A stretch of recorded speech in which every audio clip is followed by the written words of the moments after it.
Queridos hermanos y hermanas, bienvenidos en el estudio de Departamento de Escuela Sabática en la Asociación General. Estamos aquí con nuestra querida hermana Raquel y tenemos una nueva lección, el zarandeo. Es un tema que fue estudiada un poquito en las lecciones antes, pero ahora vamos a dedicar un poco más tiempo y vamos a conectar el tema con el evento histórico de la Primera Guerra Mundial y qué sucedió prácticamente con la Iglesia Adventista, con la Reforma y con todos los creyentes que vivían en este tiempo.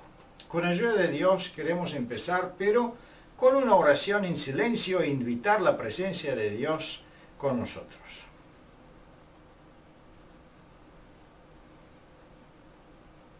Amén.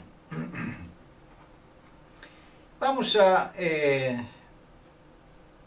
estudiar o vamos a ver la estructura de nuestra lección y como siempre vamos a reconocer algunas partes principales en la lección. La primera parte de esa lección está tratando de verificar qué es prácticamente un zarandeo y por qué llamamos un zarandeo en nuestra vida espiritual. Vamos a también a ver que este tipo de experiencia que se llama zarandeo no es una cosa que sucede de una forma sin ser provocada por Dios y es algo que está en el plan, incluido en el plan de la salvación. Siguiendo adelante vamos a ver que ese zarandeo prácticamente es parte o está provocado por un mensaje y ese mensaje lo vamos a ver que es en Apocalipsis capítulo 3, está incluido prácticamente, es el mensaje para la iglesia de la Odisea y depende de la reacción de los creyentes es que ellos definen su propio destino. Siguiendo adelante vamos a ver también cómo se puede evitar ser rechazado por el Señor por la eternidad y eso es algo muy serio y muy importante. Siguiendo adelante vamos a estudiar también y ver qué es la única solución y cómo podemos vencer el pecado, las tentaciones y se hace referencias de Gedeón y referencias de los héroes de la fe, cómo podemos nosotros también tener una experiencia semejante. También debemos entender que esa lección relaciona el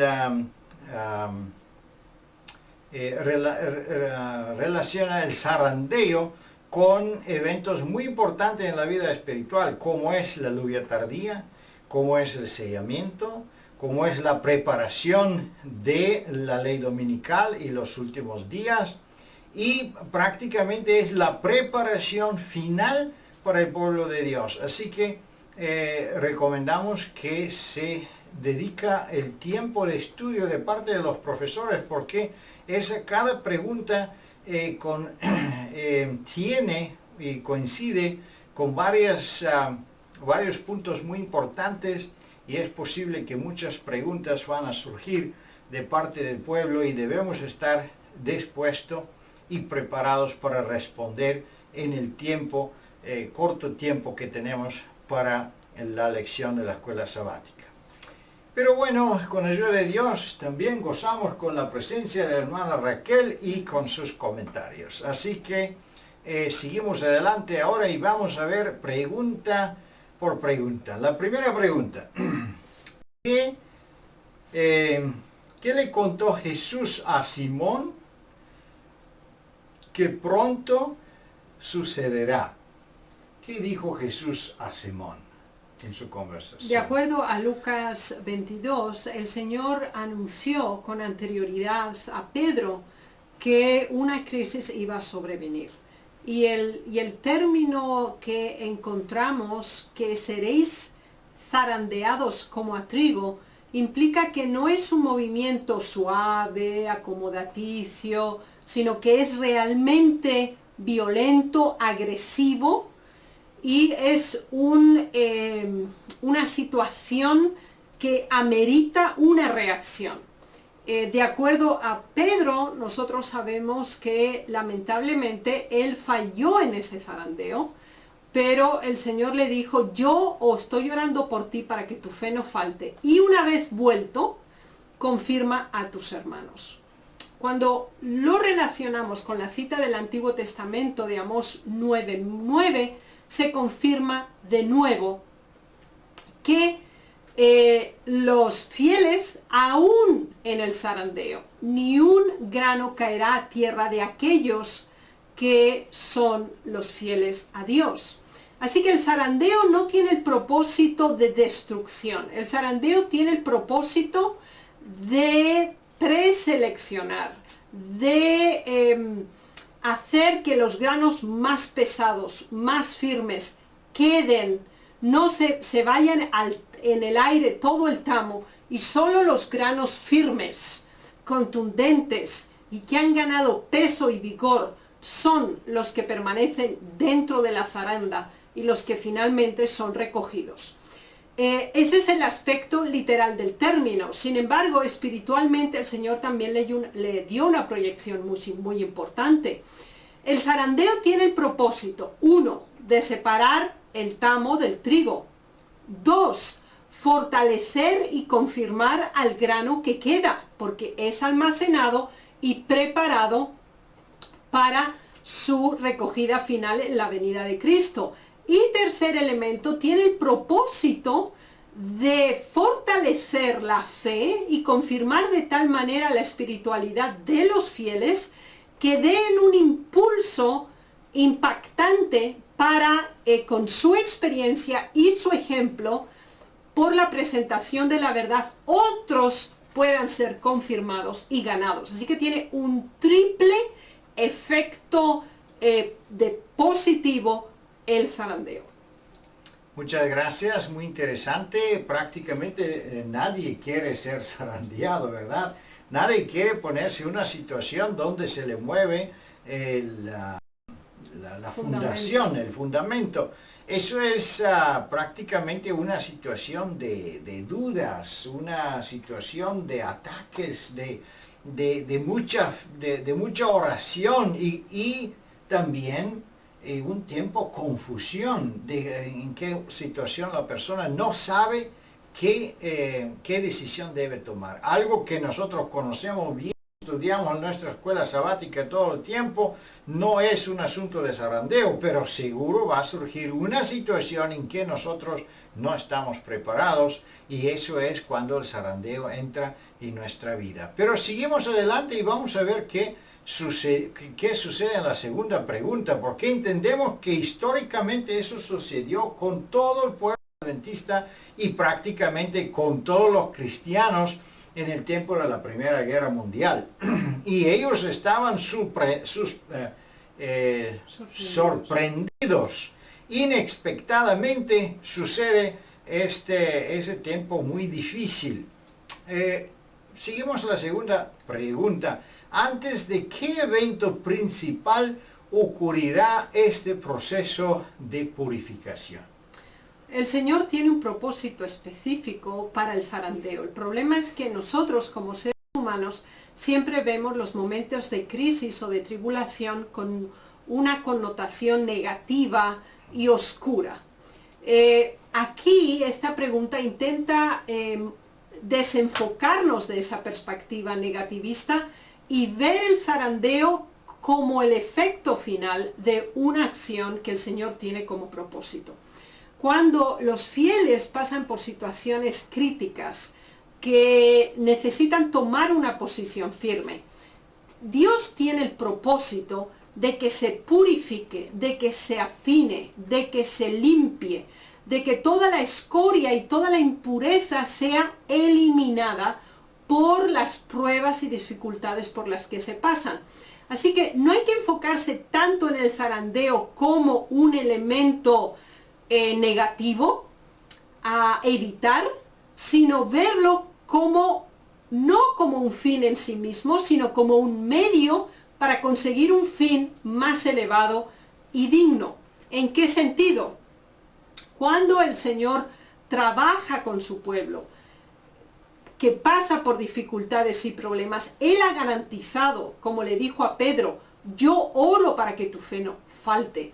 Tenemos la garantía del cuidado, la asistencia y la compañía de Dios a nuestro lado. Y el propósito es eliminar todo lo que impide y dificulta nuestra victoria final en Cristo. Así que tenemos que ver la tribulación como un paso intermedio para llegar a un fin altamente elevado. Y de esa manera comprendemos que tiene un efecto positivo y benefactor para cada uno de nosotros, porque el fin es la purificación.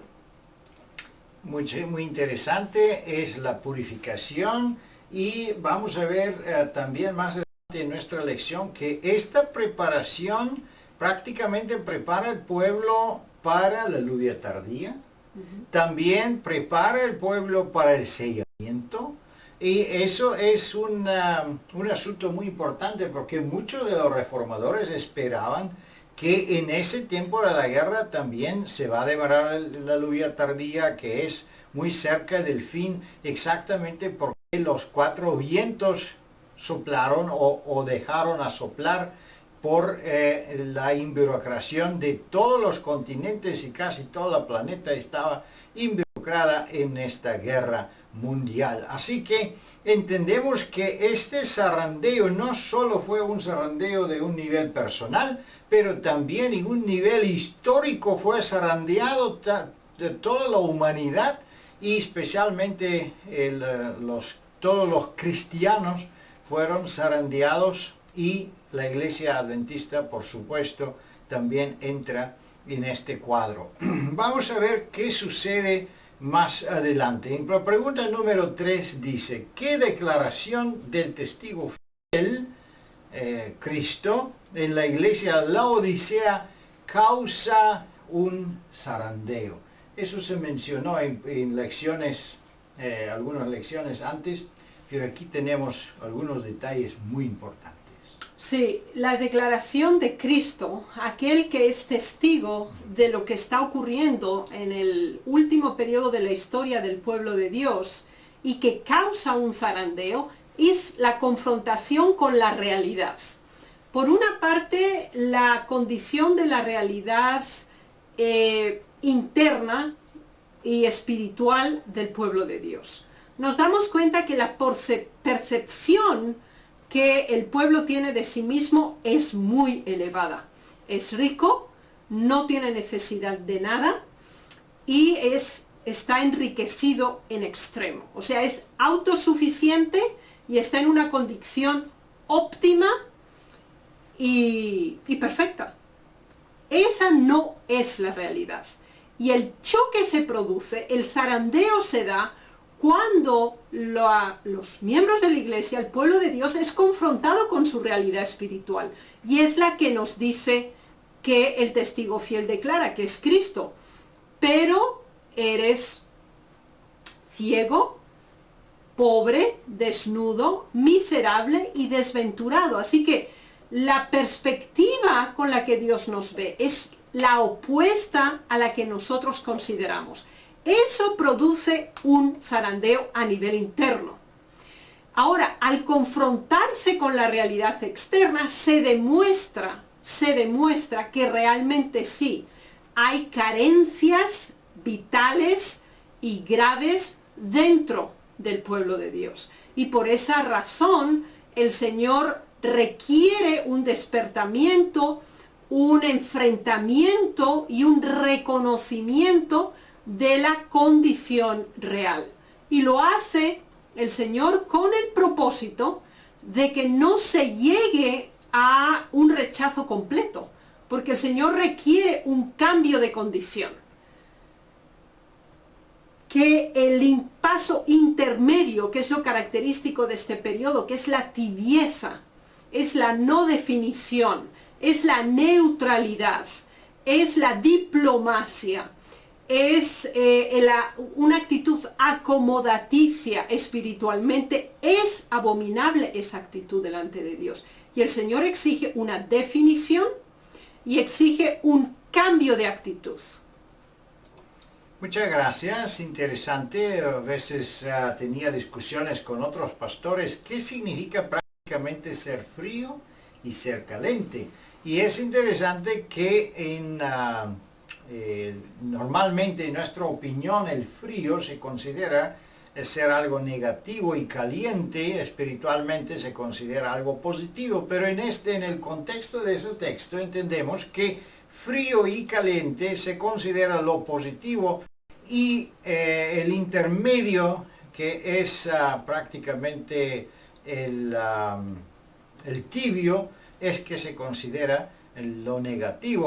Y considerando la situación geográfica de la Odisea, es en Turquía hoy día, es un lugar que se llama Pamukkale, y ahí en el verano hace mucho calor, y me imagino que la ilustración que se da aquí es que cuando una visita pasaba a esta ciudad, soñaba a tener una agua fría, o si tenía frío por la noche, entonces necesitaba una bebida caliente para calentarse, y en el uno y el otro caso la persona recibía un servicio, recibía un sabor agradable. En contrario, el sabor tibio no servía para nada. Así que es muy importante que nosotros entendemos que con nuestra vida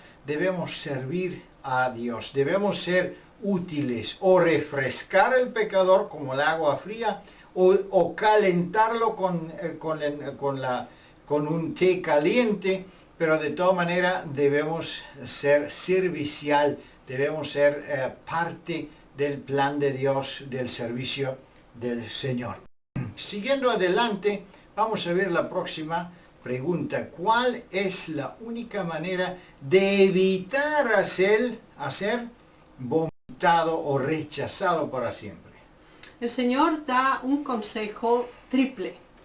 Y son 3 elementos que diagnostican la carencia del pueblo de Dios en los últimos tiempos. Entonces, el Señor nos dice, 1, hay que comprar oro. Quiere decir que no se tiene la posesión de oro, a pesar de que la iglesia dice que soy rica, estoy enriquecida y no tengo necesidad de nada. Eso es falso. ¿Y cuál es el símbolo del oro? Es la fe y el amor. Y el Señor dice que hay que comprarlo. Y solo Él lo puede dar. Compra de mí. Así que eso significa que hay que ir a Dios solicitando el amor y la fe que son fundamentales en una experiencia religiosa viva y eficaz. Y el Señor lo concede gratuitamente, sin límites y con abundancia.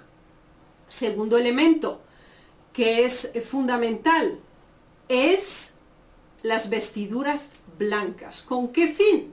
Cubrir la vergüenza de la desnudez. Y esas vestiduras blancas tampoco están en posesión de los laodicenses. También tienen que ser compradas del testigo fiel, que es Cristo, y es la justicia que Cristo nos imputa y nos imparte. Así que todo el contexto de la salvación es completamente dependiente de Dios, y esa experiencia de entrega, dependencia y crecimiento con Dios y en Dios es una necesidad vital, juntamente con la tercera, que es la carencia de visión espiritual, la ceguera que sufren el pueblo de Dios en el último tiempo, a pesar de contar con el gran nivel de conocimiento a nivel profético, histórico y evidencial de las Sagradas Escrituras. El Espíritu Santo es una necesidad. Debe ser también solicitado por parte del testigo fiel. Debe ser comprado para que podamos ver las cosas como Dios las ve. Así que necesitamos amor, fe, la justicia de Cristo y el Espíritu Santo. y lo necesitamos ya. Y el Señor está dispuesto a dárnoslo ya. Y lo va a hacer sin medida y gratuitamente. Ese es el único modo de evitar ser rechazado en el último zarandeo y crisis final. Muy interesante, gracias. Dice que hay que comprarlo. Pero en lo mismo tiempo la palabra de Dios dice, si tú tienes sed y hambre, ven y vas a recibir gratuitamente. Entonces, ¿cómo podemos entender que debemos comprar, pero lo recibimos gratuitamente? Se entiende que la compra de esos elementos preciosos no es compra de dinero, no es compra de riqueza, en contrario, debemos abandonar nuestra suciedad, debemos abandonar nuestra justicia propia, debemos abandonar nuestros pecados y vamos a recibir la riqueza de Dios. Prácticamente es un intercambio totalmente injusto de parte de nuestro Señor, porque Él requiere de nosotros la basura, y por esto vamos a recibir oro purificado, ropas con valor de vida eterna y un colurio que nos hace capaz de ver cosas que no se pueden ver con ojos comunes. Es algo muy importante y interesante. Siguiendo adelante, la pregunta número 5, se habla ahora de la experiencia de ellos que prácticamente tienen una relación con ese mensaje de la Odisea. ¿Qué será revelado en nuestra vida si hemos aceptado el mensaje de la Odisea? Tiene que haber frutos. El Señor nos concede todo, nos da todos los privilegios, nos confía su verdad, nos hace depositarios de los oráculos de su palabra.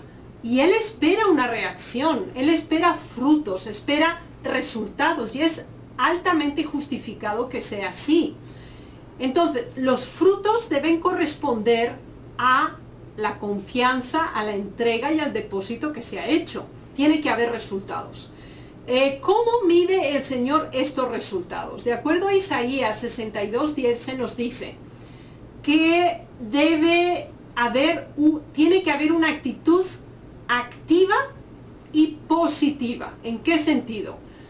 Pasad por las puertas, barred el camino al pueblo, allanad la calzada, quitad las piedras, alzad pendón a los pueblos. Así que hay que presentar el mensaje y hay que facilitarle a las personas que conozcan el mensaje. Hay que ayudarles para eliminar los obstáculos y hay que elevar la verdad, hay que alzar el pendón, hay que levantar los estandartes. La verdad tiene que ser visible, tiene que ser comprensible y tiene que ser practicada. Así que aquellos que han revelado en sus vidas la aceptación del consejo que Dios da por el testigo fiel a su pueblo, va a producir una acción y una reacción interna y de proyección externa hacia los demás. Muchas gracias. Debemos prácticamente demostrar ser fríos con nuestro amor propio, con nuestra confianza propia, frías contra nuestro orgullo y interés personal, y muy caliente en respeto de la obra del Señor, de la obra misionera, muy caliente con la defensa de la verdad, de la doctrina y de la iglesia del Señor. Así que en eso se revela nuestra condición. Con la ayuda de Dios seguimos adelante para ver una pregunta muy importante, la pregunta número 6. ¿En qué gran peligro se encuentra el pueblo de Dios cuando llega una crisis? Y vamos a ver que aquí tenemos prácticamente en la respuesta una descripción de eso que va a suceder en la Primera Guerra Mundial también. ¿Y qué posición toma la iglesia en esa situación? El peligro es muy común, se ha repetido a lo largo de la historia. Lamentablemente ocurrió en la primera, segunda, etcétera, guerras mundiales, como lo hemos considerado en lecciones pasadas. Ahora, con el fin de evitar un peligro, hay que conocer qué es lo que hay que hacer para evitar un peligro, y eso exige precaución y preparación. Entonces, lo primero que Dios nos anuncia aquí es: acuérdate. ¿Acuérdate de qué? De lo que has recibido y de lo que has oído. No podemos olvidar la verdad que el Señor nos ha confiado. No podemos olvidar las enseñanzas que hemos escuchado, las verdades que se nos han comunicado. Tienen que ser recordadas y preservadas. Entonces, cuando preservamos lo recibido, recordamos lo oído y guardamos, es decir, somos no solo depositarios, pero también cuidadores de la verdad, tenemos que arrepentirnos. Ese es otro elemento. Debemos arrepentirnos de lo que no hemos hecho, de lo que deberíamos haber hecho, y no cumplimos de acuerdo a la orden de Dios, de nuestros pecados personales, de nuestras carencias como iglesia. Algo más todavía que tenemos que hacer es velar. Debemos ser vigilantes, perceptivos, estar pendientes de los eventos, de la situación en la que vivimos. ¿Por qué razón? Porque nosotros estamos esperando la segunda venida de Cristo. Ese es nuestro nombre, somos adventistas.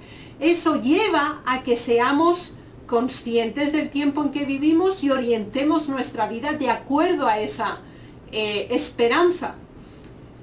Y ahora bien, algo más todavía que tenemos que tener en cuenta es que habrá sufrimiento, habrá persecución, habrá dificultades, unos serán encarcelados, todos serán probados, se pasará por muchas tribulaciones, pero el Señor da un tiempo específico. Sabemos que no será ilimitado en el tiempo para que nuestra esperanza y nuestra fe no decline. Será por un periodo específico de tiempo.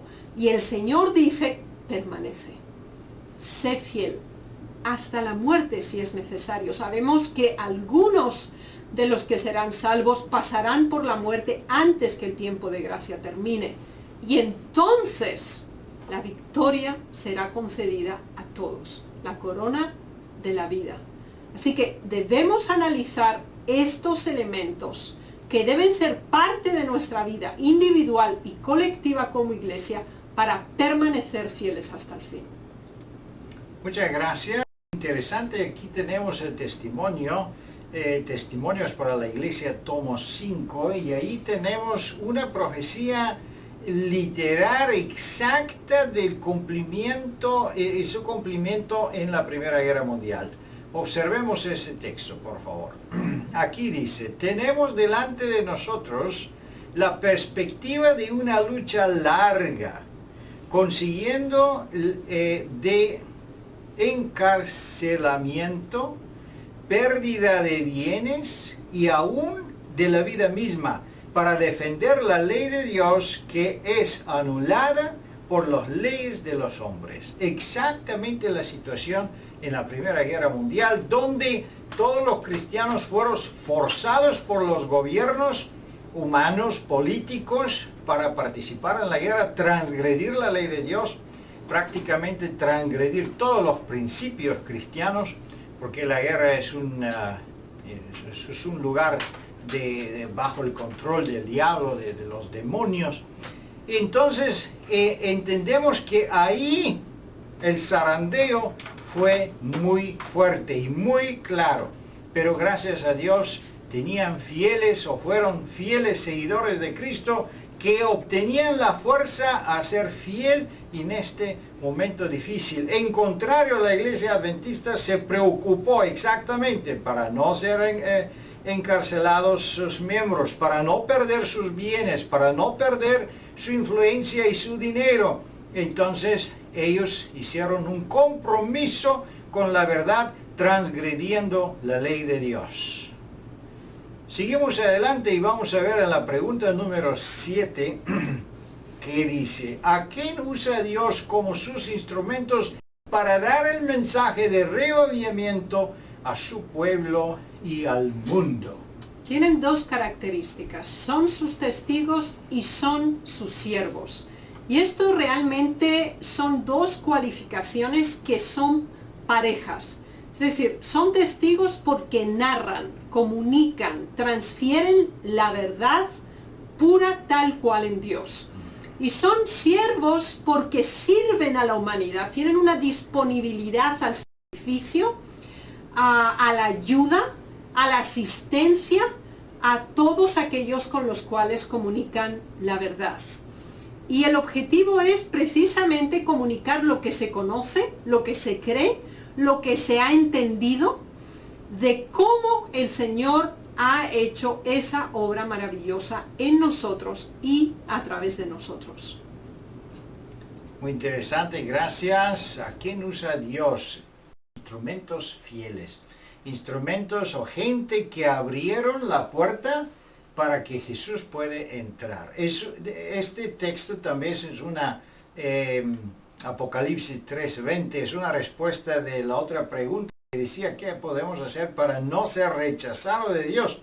La única solución prácticamente es abrir la puerta y tener a Jesús en nuestra casa, en nuestro corazón. Entonces, si entramos en una lucha, entonces no es que nosotros luchamos solo, pero lucha Jesús para nosotros. Él con su poder sobrenatural puede llevar a cabo la victoria. Y eso es que sucede con ellos que de verdad tienen su corazón abierto y siempre tienen Jesús en su santuario.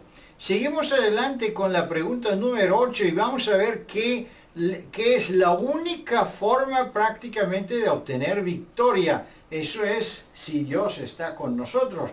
Pero vamos a ver que Dios no puede colaborar con cualquier persona. Él necesita gente dedicada. Él necesita gente que cumple algunas condiciones.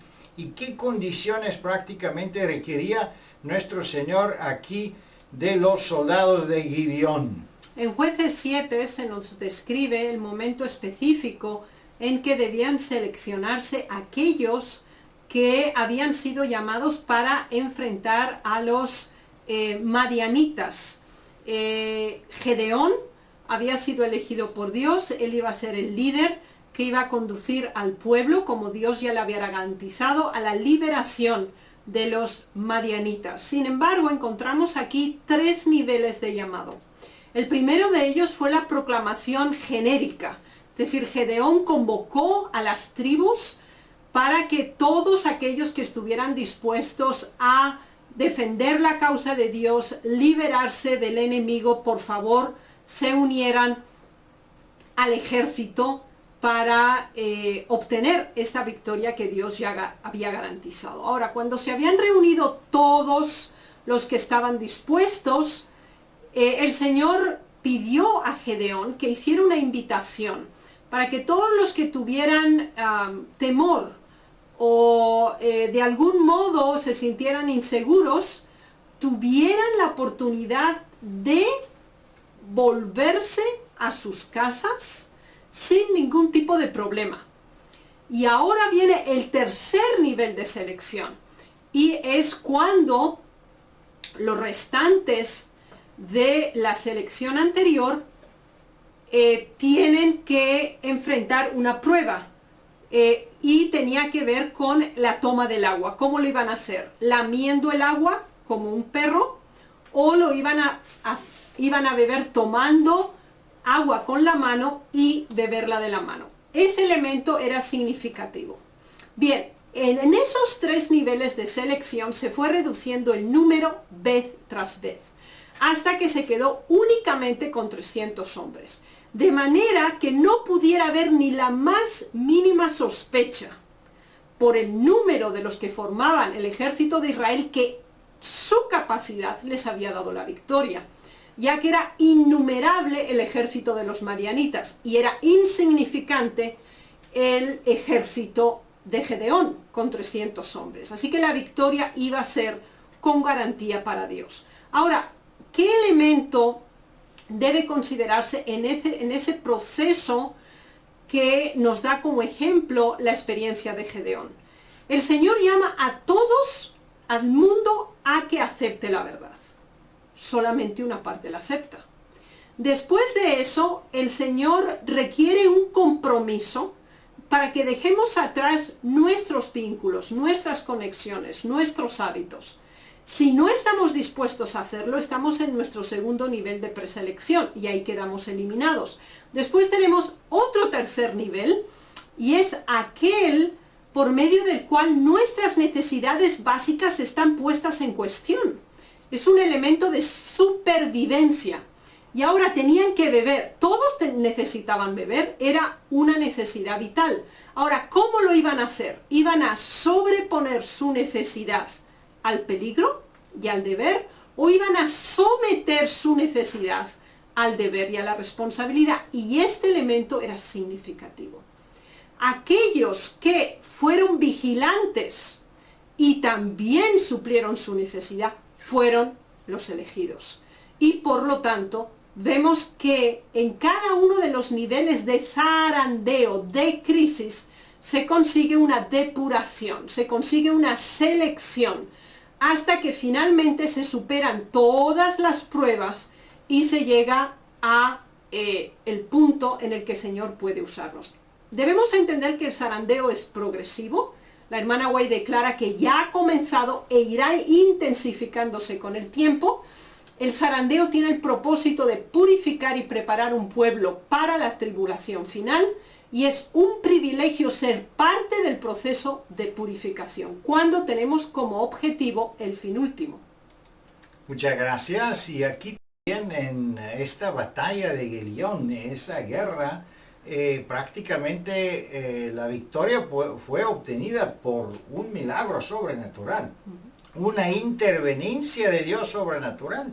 El enemigo fue confundido y entonces ellos abandonaron el lugar o lucharon uno contra otro. Entonces debemos entender que en la misma forma podemos obtener, o es la única forma en que nosotros podemos obtener victoria en este último tiempo. Y aquí hay una línea muy hermosa, muy especial. Me fue mostrado el pueblo de Dios y lo vi poderosamente sacudido. Y eso es, queridos hermanos y hermanas, la visión que el profeta tenía y que Dios, cómo Dios mostró su pueblo.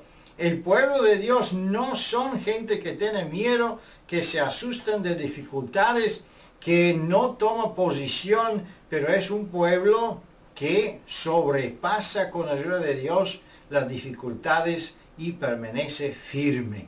Con ayuda de Dios eso es posible, así como Gibeón podía vencer con sus pocos soldados, así también el pueblo de Dios en los últimos días, en la crisis mundial, la última crisis mundial, también van a obtener la victoria. La pregunta número 9. ¿Cuándo se complete la obra de la salvación de Dios? ¿Y qué recibirán los santos a fin de estar preparados para encontrarse con el Señor? El Señor habrá exigido antes una clara definición, una clara identidad de los fieles. Y ahora Él los identifica. El pueblo se identifica con su Dios y Dios ahora se identifica con su pueblo. Y aquí tenemos varios elementos significativos. Vemos que el Señor coloca su sello, y el sello ya lo hemos estudiado, es el sábado. Es la muestra y evidencia del reconocimiento de la autoridad de Dios como creador, como redentor, y el modo y el día correcto de adoración a Él. Ahora bien, aquí en Apocalipsis 7 se nos habla de números y de grupos humanos. El número de los sellados es 144.000. ¿De dónde? De todas las tribus de los hijos de Israel. Y esto es importante. Cuando leemos más versículos en Apocalipsis 7 se nos dice que son 12.000 de cada tribu. El censo de Israel no era 12.000 de cada tribu. Eran muchos más de cada tribu. Sin embargo, esto quiere decir que es solo un remanente del pueblo. Es decir, muchos consideran que por el bautismo, por la pertenencia oficial al pueblo de Dios, la garantía de la salvación está certificada. No es así. Es fundamental proceder por el paso del zarandeo. Es necesario identificación de nosotros hacia Dios y de Dios hacia nosotros. Así que hay un número específico. Creemos solemnemente que es un número literal, de acuerdo al estudio de las Sagradas Escrituras y del espíritu de profecía, pero no es un número que globaliza, porque se nos dice claramente 12.000 de cada tribu. Así que hay muchos más, pero de cada tribu solo es esa cantidad. Y el número total de la suma da 144.000. De nuevo, no es la cantidad, es la calidad. Segundo, son personas que pertenecen al pueblo de Dios, que de acuerdo al contexto creen, practican y predican el triple mensaje angélico. Pasan por el tiempo de dificultades y han dado prueba de fe delante del Señor. Muchas gracias. Interesante que prácticamente el zarandeo en ese punto de vista aparece ser muy útil para todos los creyentes, para que ellos puedan ser sellados, para que ellos llegan a esta altura espiritual. Y es muy importante porque el zarandeo prácticamente nos ayuda para ver nuestras debilidades de carácter, debilidades doctrinales, debilidades en conocimiento, debilidades en poder. Y por conocer esas debilidades tenemos una segunda opción, tenemos la posibilidad de obtener el poder y hacer este cambio en nuestra vida. En contrario, si nosotros nos sentimos suficientes o somos licenses tibios, con el orgullo y suficiencia propia, nunca vamos a avanzar. Y un zarandeo prácticamente en esa situación no va a ser una sorpresa tan grande que podemos hasta abandonar la fe. Pero ellos que están en las manos del Señor no van a caer. ¿Por qué? Porque nuestro Señor Jesucristo está orando por nosotros. Su poder es defensora, está con su pueblo. Por eso seguimos en la pregunta número 10, que prácticamente es un resumen de toda la lección y está hablando ya del zarandeo que nos purifica y se lleva a cabo antes de la lluvia tardía. Sellamiento, lluvia tardía, preparación para la ley dominical. Todo eso está incluido en esta parte de nuestra vida espiritual importante. Seguimos adelante. ¿Qué podemos decir en esta pregunta? De acuerdo a la pregunta 10, la responsabilidad que el pueblo tiene de Dios en este último momento por las verdades recibidas, por los privilegios y bendiciones concedidas, es no unirse con los incrédulos. La verdad no puede ser comprometida bajo ningún concepto, ninguna circunstancias y bajo ningún nivel de concesión. Además de eso, no puede sacrificarse la ley de Dios, que es justa, santa y buena, al ecumenizar con la injusticia o con otras doctrinas erradas. Además, no puede haber lugares de sombra en la presentación de la palabra. No puede haber comunión entre la luz y las tinieblas. La presentación de la verdad debe ser diáfana, pura, absolutamente clara y sin lugar de dudas. Debe haber una clara definición entre el bien y el mal, entre Cristo y Belial, lo que podemos hacer y lo que no debemos hacer. Debe haber una clara definición entre lo inmundo y lo limpio.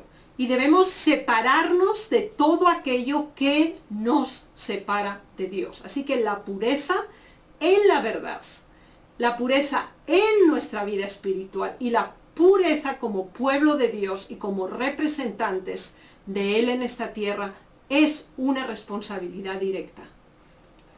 Muchas gracias, interesante aquí testimonio para la Iglesia, tomo 1, página 114, es algo muy interesante que debemos considerar.